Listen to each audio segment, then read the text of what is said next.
Assalamualaikum warahmatullahi wabarakatuh. Selamat pagi. Apa kabar anak-anak? Semoga kalian masih tetap sehat dan semangat untuk mengikuti pelajaran hari ini. Pada hari ini kita akan belajar materi tema 8, daerah tempat tinggalku, subtema 1, lingkungan tempat tinggalku, pembelajaran 1. Nah, sebelum memulai pelajaran, mari kita sama-sama berdoa dahulu agar selalu diberi kemudahan dan kelancaran dalam belajar. Amin. Pembelajaran adalah sebagai berikut. Aku dan keluargaku berasal dari Jawa Barat. Di Jawa Barat terdapat banyak tempat wisata. Di antaranya adalah Telaga Warna. Apa kamu pernah mendengar cerita asal mula Telaga Warna? Ayo kita cari tahu. Udin dan keluarga yang berlibur di daerah asalnya yaitu Jawa Barat. Di lingkungan tempat tinggal Udin di Jawa Barat terdapat tempat wisata Telaga Warna. Telaga Warna terletak di kawasan Puncak Bogor. Saat Udin berwisata di Telaga Warna, ayah Udin menceritakan asal mula Telaga Warna. Cerita asal mula Telaga Warna merupakan cerita turun-temurun yang terkenal di daerah tersebut.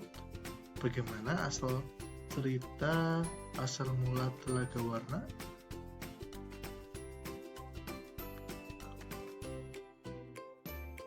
Dahulu kala di Jawa Barat ada raja dan permaisuri yang belum dikaruniai anak. Padahal mereka sudah bertahun-tahun menunggu. Akhirnya raja memutuskan untuk bertapa di hutan. Di hutan, raja terus berdoa kepada Yang Maha Kuasa. Raja meminta agar segera dikaruniai anak.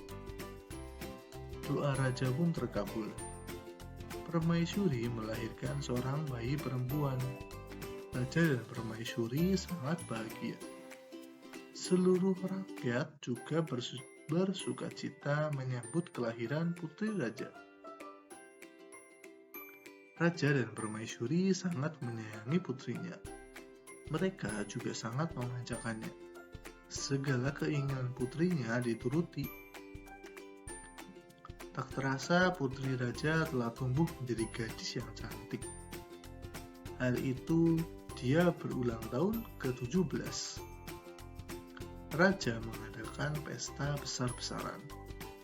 Semua rakyat diundang ke pesta. Raja dan permaisuri telah menyiapkan hadiah istimewa berupa kalung. Kalung terbuat dari untaian permata berwarna-warni. Saat pesta berlangsung, raja menyerahkan kalung itu. Kalung ini hadiah dari kamu. Lihat, indah sekali bukan? Kau pasti menyukainya, kata raja. Raja bersiap mengalungkan kalung itu ke leher putrinya. Sungguh di luar dugaan, putri menolak mengenakan kalung itu. Aku tak suka kalung ini, ayah, teriak putri dengan kasar. Raja dan permaisuri terkejut. Kemudian permaisuri berusaha membujuk putrinya dengan lembut. Permaisuri mendekat dan hendak memakaikan kalung itu ke leher putrinya. Aku tidak mau. Aku tidak suka kalung itu. Kalung itu jelek, teriak putri sambil menepis tangan permaisuri. Tanpa sengaja kalung itu terjatuh. Permata-permatanya tercerai-berai di lantai. Permaisuri sangat sedih. Permaisuri terduduk dan menangis. Tangisan permaisuri menyayat hati. Seluruh rakyat yang hadir turut menangis. Mereka sedih melihat tingkah laku putri yang mereka sayangi. Tidak disangka, Air mata yang tumpah ke lantai berubah menjadi aliran air. Aliran air menghanyutkan permata-permata yang berserakan. Air tersebut mengalir keluar istana dan membentuk danau.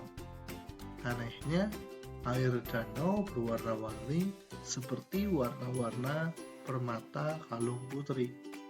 Kini, danau itu dikenal dengan nama Telaga Warna. Cerita asal mula Telaga Warna merupakan cerita fiksi. Cerita fiksi atau rekaan sengaja dikarang oleh pengarang. Cerita fiksi diolah berdasarkan pandangan, tafsiran, dan penilaian pengarang mengenai peristiwa-peristiwa baik yang pernah terjadi secara nyata maupun hanya dalam khayalan pengarang. Cerita fiksi dinikmati pembaca sebagai sarana hiburan.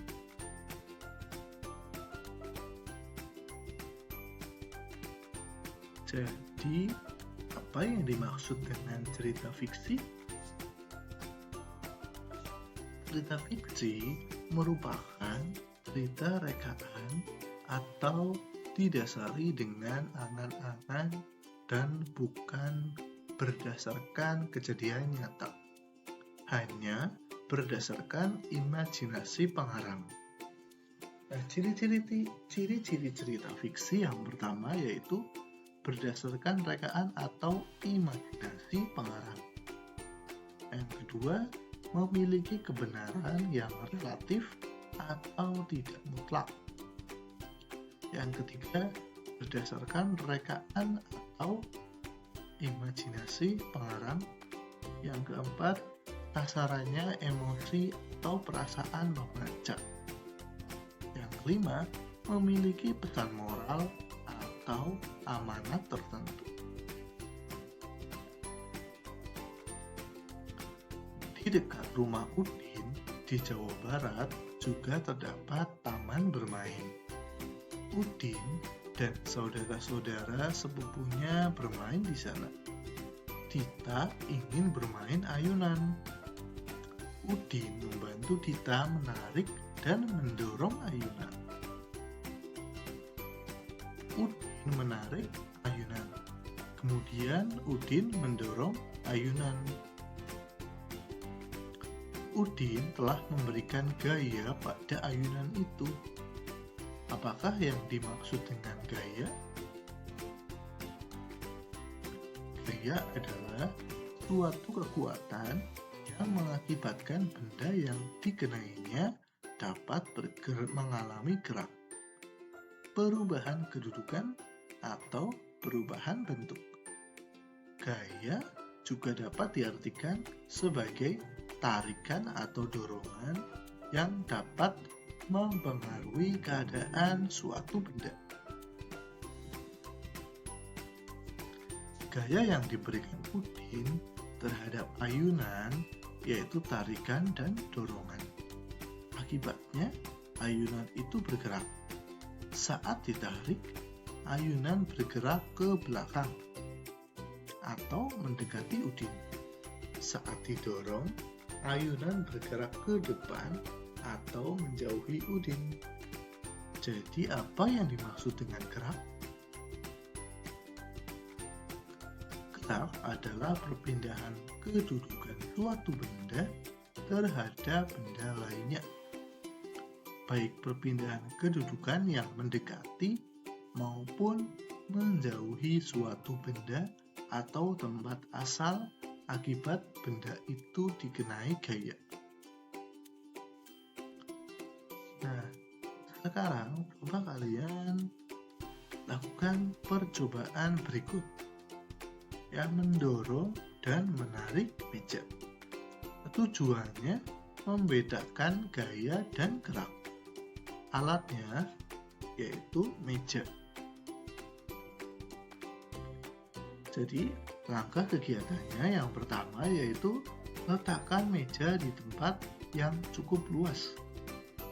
Kemudian, dorong meja itu dan amati yang terjadi pada meja itu. Jadi saat didorong, meja akan bergerak atau bergeser menjauhi pendorong.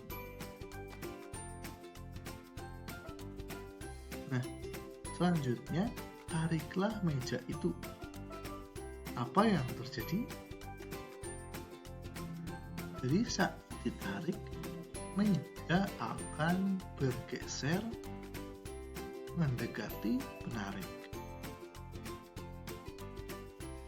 Nah, berikut ini adalah perbedaan gaya dan gerak. Gaya yaitu tarikan atau dorongan yang menyebabkan benda bergerak. Sedangkan gerak adalah perpindahan benda yang disebabkan karena adanya gaya. Nah, alhamdulillah, sekian materi pembelajaran pada hari ini.